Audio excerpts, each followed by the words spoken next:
சென்னை அண்ணா அறிவாலயத்தில் நடைபெற்று வரும் திருமண விழாவில் முதலமைச்சர் மு.க.ஸ்டாலின் பங்கேற்று உரையாற்றி வருகிறார். அதன் காட்சிகளை இப்போது பார்க்கலாம். பெற முடியாத நிலையிலே அந்த திருமணங்கள் நடந்தேறி இருக்கிறது. ஆனால் 67க்கு பிறகு தமிழ்நாட்டில் நடைபெற்ற தேர்தல்களில் திராவிட முன்னேற்றக் கழகம் வெற்றி பெற்று அறிஞர் அண்ணா தலைமையில் ஆட்சி பொறுப்பேற்று அறிஞர் அண்ணா முதலமைச்சராக பொறுப்பேற்று முதலாக சட்டமன்றத்திற்குள் நுழைந்து முதலமைச்சராக நுழைந்து சீர்திருத்த திருமணங்கள் அனைத்தும் சட்டப்படி செல்லுபடியாகும் என்ற அங்கீகாரத்தை நமக்கு பெற்று தந்திருக்கிறார். ஆகவே இன்று நடைபெற்றிருக்கக்கூடிய இந்த திருமணம் சட்டப்படி முறைப்படி செல்லுபடி ஆகும் என்ற நிலையில நடந்தேறியிருக்கிறது. நம்முடைய ஸ்ரீராஜா சொக்கர் அவர்கள் சட்டமன்ற உறுப்பினராக மட்டுமல்ல, விருதுநகர் கிழக்கு மாவட்ட காங்கிரஸ் கமிட்டியினுடைய தலைவராக இருந்து அவர் சிறப்பாக பணியாற்றி கொண்டிருக்கிறார்.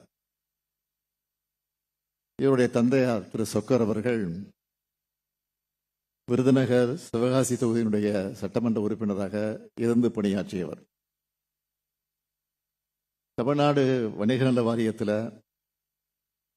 முக்கிய உறுப்பினராக இருந்து வணிகர்களுடைய முன்னேற்றத்திற்கு, வணிகர்களுடைய பிரச்சனைகளுக்கெல்லாம் அவர் பாடுபட்டு இருக்கிறார், பணியாற்றி இருக்கிறார் என்பது எல்லோருக்கும் நன்றாக தெரியும். 1989ஆம் ஆண்டிலிருந்து நம்முடைய முத்தமிழறிஞர் தலைவர் கலைஞர் அவர்களோடு நெருங்கி பழகி அவரோடு பாசத்தோடு, அன்போடு, பண்போடு இருந்து பழகியவர் நம்முடைய சொக்கர் அவர்கள். சட்டமன்றத்தில் அவர் இருந்தபோது நானும் சட்டமன்ற உறுப்பினராக இருந்து நானும் பணியாற்றி இருக்கிறேன். சட்டமன்றத்தில் பேசக்கூடிய பேச்சுக்களை எல்லாம் நான் ரசித்ததுண்டு, வியந்து எண்ணியது உண்டு. அவர் தொகுதி மக்களுக்காக வாதாடுகிற, போராடுகிற அந்த காட்சிகளை எல்லாம் நான் பார்த்ததுண்டு. இன்னொரு நிகழ்ச்சியை கூட நான் சொல்ல வேண்டும். ஒரு முறை சட்டமன்றத்தில் அன்றைக்கு அமைச்சரவையில் இடம்பெற்றிருந்த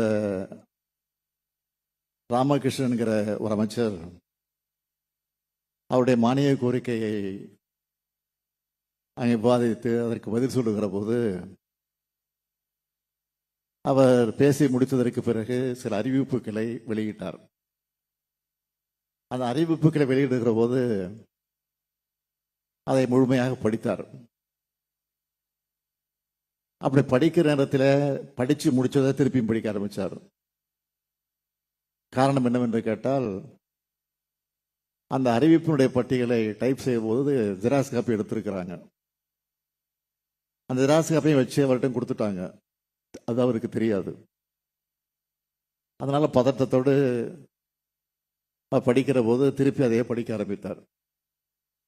உடனே சொக்கர் அவர்கள் சட்டமன்றத்தில் பாயிண்ட் ஆஃப் ஆர்டர் என்று சொல்லி எழுந்து, பேரவைத் தலைவர் அவர்களே, அமைச்சர் அவர்கள் படித்ததை திருப்பி படிக்கிறார் என்று சட்டமன்றத்தில் சொன்னார். உடனே முதலமைச்சராக இருந்த கலைஞர் அவர்கள் எழுந்து, நானும் கவனித்தேன், அவர் ஏன் படித்தார் என்று நினைக்கிறேன் என்று கேட்டால், அவர் படிக்கிற போது நம்முடைய சொக்கர் அவர்கள் கொஞ்சம் கண்ணை மூடிக்கொண்டு ஏதோ யோசித்துக் கொண்டிருந்தார்.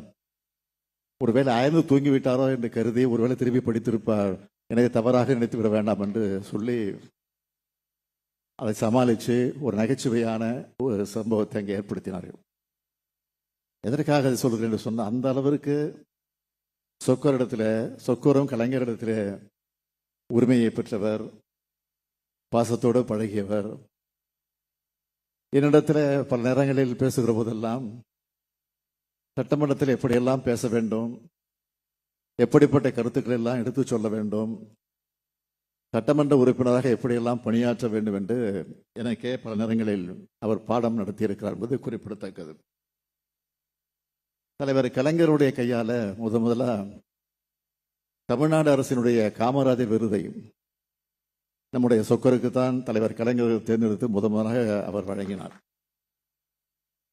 ஆக அப்பாவுக்கு தப்பாமல் பிறந்திருக்கக்கூடிய நம்முடைய அருமை சகோதரர் ஸ்ரீ ராஜா சொக்கர் அவர்களும் அதேபோல காங்கிரஸ் பேரியக்கத்தில் இன்றைக்கு முக்கிய தலைவராக அரசியலில் இன்றைக்கு பயணித்துக் கொண்டிருக்கக்கூடியவராக அவர் இன்றைக்கு விளங்கி கொண்டிருக்கிறார்.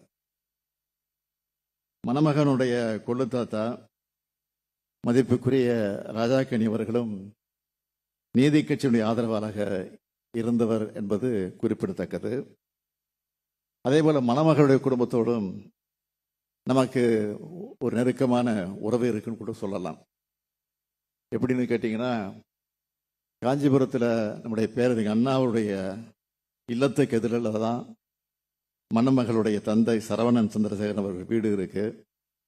ஆக இப்படிப்பட்ட இந்த 2 குடும்பங்கள் இன்றைக்கு அண்ணா அறிவாலயத்தில் கலைஞர் அரங்கத்தில் நடைபெறக்கூடிய இந்த இனிய மனவிழாவில் இணைகிறது உள்ளபடி நமக்கெல்லாம் மகிழ்ச்சியை தந்து கொண்டிருக்கிறது.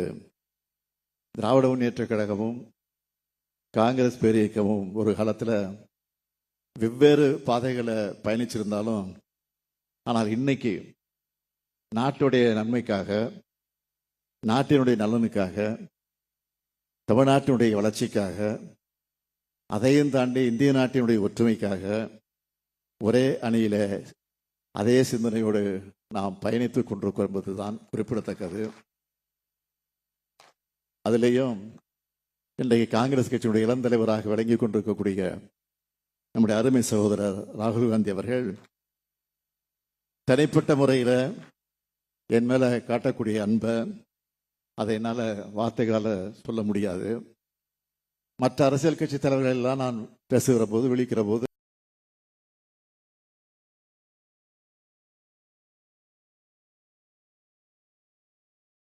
சகோதரர் என்று நான் சொல்லுவது காரணம் என்னன்னு கேட்டீங்கன்னா, அவர் என்ன அண்ணன், மூத்த அண்ணன்.